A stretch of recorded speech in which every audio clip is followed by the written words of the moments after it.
Video games. I really like them, in fact to the point where I want to make them, but unfortunately that's not so easy to do. However, I've already picked an engine, and it's time to start creating, so enough dilly-dallying. This is how I...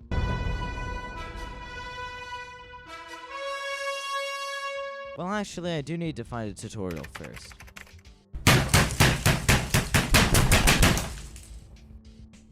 Thankfully that wasn't very hard, and look at that, it's only 2 hours and 40 minutes long. Well, here we go. The tutorial started off pretty simple. This is how you make a project, this is how you fly around, here's how you move a cube. I made some big spikes for some reason, then I went on my merry way to change the character. And oh hey, this dummy looks pretty cool. Oh my, what happened to you? After that incident, I had to use a special project for the tutorial that had some basic FPS stuff in it, like gun, and well, it was just gun. But more importantly, how that gun can physically shoot this ball is a mystery I'll take to my grave. Also, I may have found out that the gun will shoot a ball every click with no delay, so I had a silly little idea. What if I auto-click it? And yes, it went about as well as you would expect.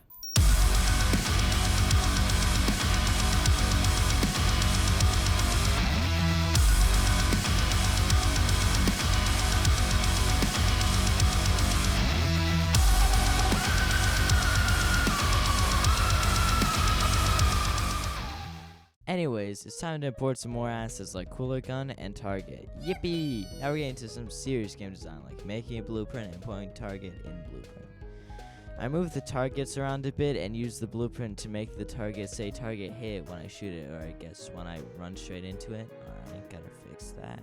Add a crosshair, and now we're on to making the game mode blueprint, which is what tells the game what's going on in the back end, like telling it to count the score to tell me if I won or lost.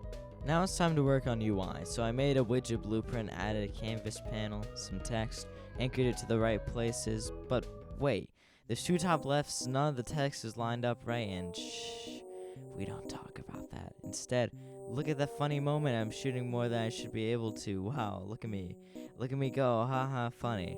Alright, no more stalling. Time to work on the score system. Okay, does this work? No, I forgot to do that, and gotta add a bit more info. Alright. Done. Look at all that score counting. But that doesn't mean anything unless we have a win screen so that the game can be a game. And yes, the UI is slightly off. Believe me, it hurts me too. After that, I added a little background blur and made the button actually work. But as you already know, there's no winning without losing. But that's for later because we don't have a way to lose yet. So it's time limit time. Hooray! Making the timer was simple, but when I made the lose screen, I made a little mistake which led to this somehow. Can someone please tell me how not connecting the is game over node made the game do this and the button break? After I fixed that issue, I went to making a better gun because this one's a bit lacking in all areas.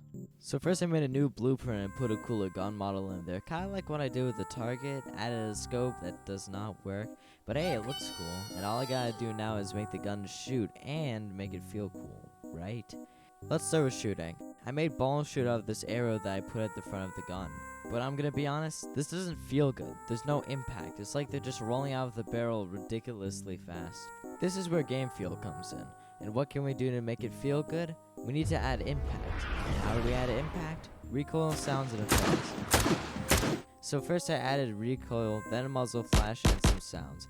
This is much better, but it can also be more better. Time to change this stupid little ball into a ball. Okay, I'm sorry, that was a bit mean.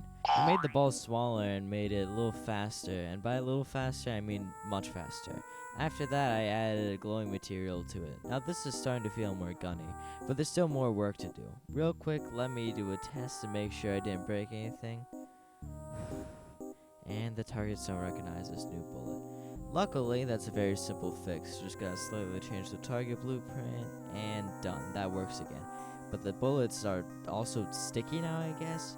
Let's just take care of the final effect, which should also fix that problem. Boom, now the bullets disappear and some sparks happen. Feels much better, doesn't it? But of course, there's always another issue.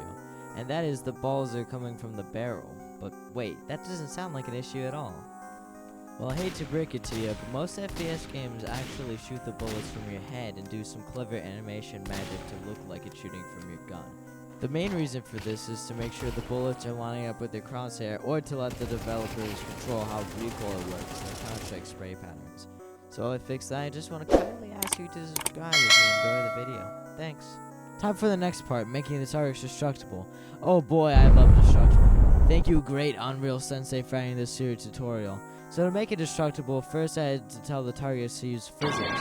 Then I can make it a destructible object by hitting the Make Destructible Object button. Now I have to fracture it into separate pieces that I want to fall apart when I shoot it. But you see, this gave me a silly little idea. What if I just fractured it a lot? Perfection. I mean, who even needs FPS anyway? Alright, let's test it. Very realistic. Even though that seems great, I think I might want to make it a little less liquid. That's better. Oh, no, it's not. Let me just... Okay, I just have to make it break when I shoot it. Alright, this should finally work. Let me just test it. Yes, just as intended. I really wanted it to do that. Okay, it's finally breaking, but when I look down and shoot, I shoot myself.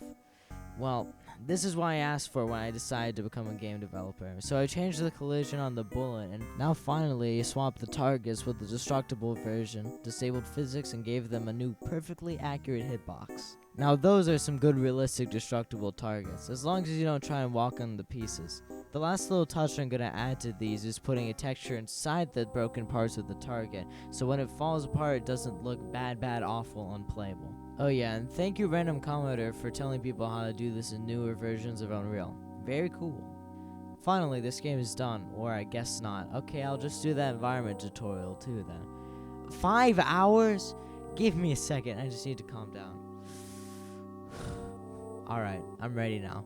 I'm just gonna skip over the basics because I've already done that and go through this. So the first thing I did was learn about exposure and camera effects. Then I made my own material. Isn't it beautiful? Then I started editing the materials on stuff and deep fried it occasionally. It's just funny looking, man, what can I say? After that I perfectly textured a crane and then proceeded to ruin it. Play with the lighting a bit and learn how to bake lighting.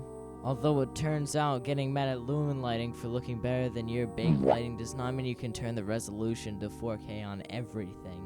Don't ask me about that. I finished my lighting bake with reasonable quality so I could finally continue with the tutorial.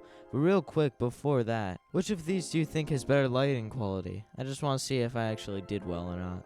Anyway, I started shaping some terrain and added a landscape texture. Then I learned about Quixel Bridge and downloaded some ridiculously high quality assets and foliage. Learned about Nanite so I can actually use those assets. Of course with the added benefit of destroying the YouTube bitrate at the same time. I also brought the creature back and built a podium of evil in his glory, and proceeded to make a ragdoll system with no flaws. After that I made a spinny thingy, and then I made it kill you at a silky smooth 1 FPS. Then I commit some more shenanigans, and I'm starting to think that Unreal is just the most sandbox game ever made. And I want to take advantage of that. So welcome to Roblox Zombie into Minecraft Aether Portal. Amazing, isn't it? And look at that, it's just about time to go in. Haha, just kidding, you don't have the mod, dummy idiot. Alright, back to allegedly learning things, like landscaping tools. So I started using the sculpting tools to shape the ground into some hills. Then I did it again a few times until I got it just right.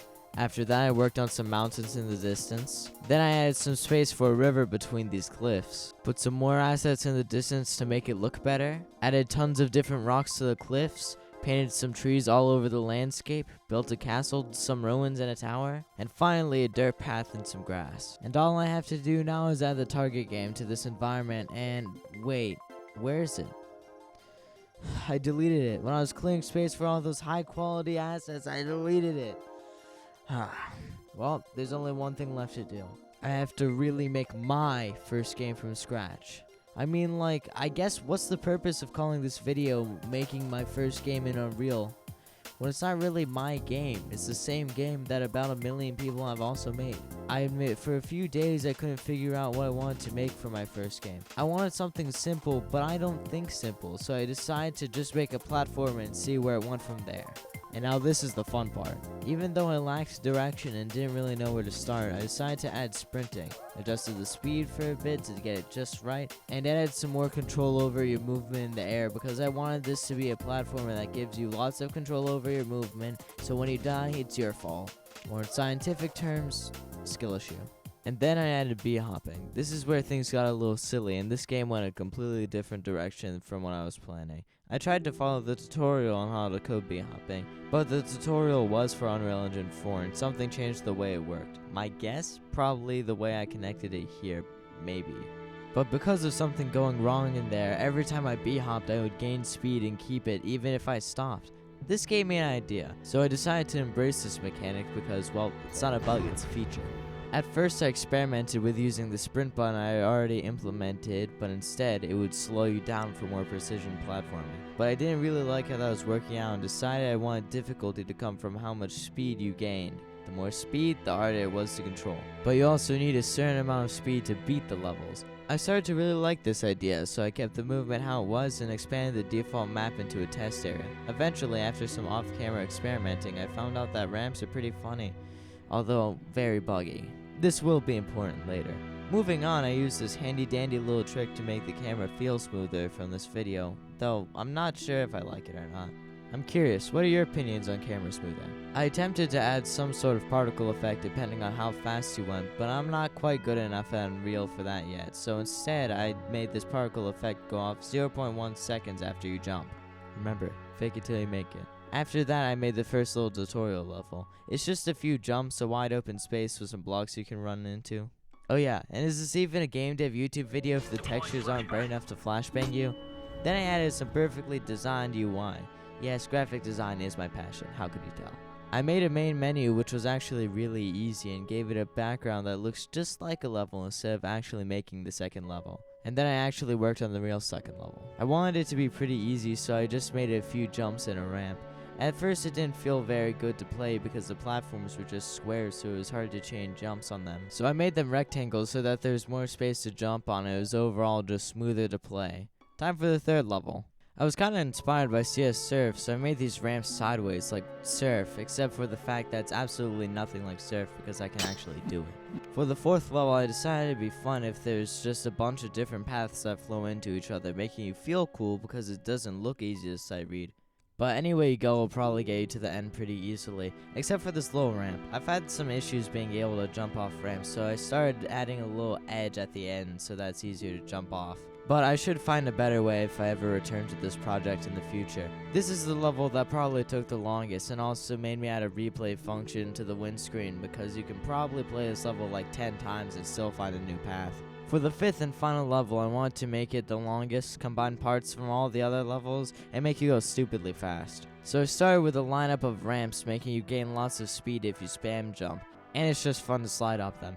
Then there's this big ramp, some other jumps that you have to do at breakneck speeds, and finally there's some massive walls to slide on, preparing you for the extremely big ramp at the end. After everything was finished for all the levels, I added a perfect and complex level select to the windscreen of the final level, and decided this project was done for now, at least if I ever wanted to get this video out. If you're wondering if you can try this beta thingy, no, or at least I'm not planning on releasing it in this current state, unless I get like 2k subs and surpass my greatest enemy from this video, which isn't happening. Someday I might return to this concept with more polish and release it, but for now, this is where it ends. Thank you for watching to the end, and if you're interested in more of my shenanigans, feel free to subscribe. Goodbye.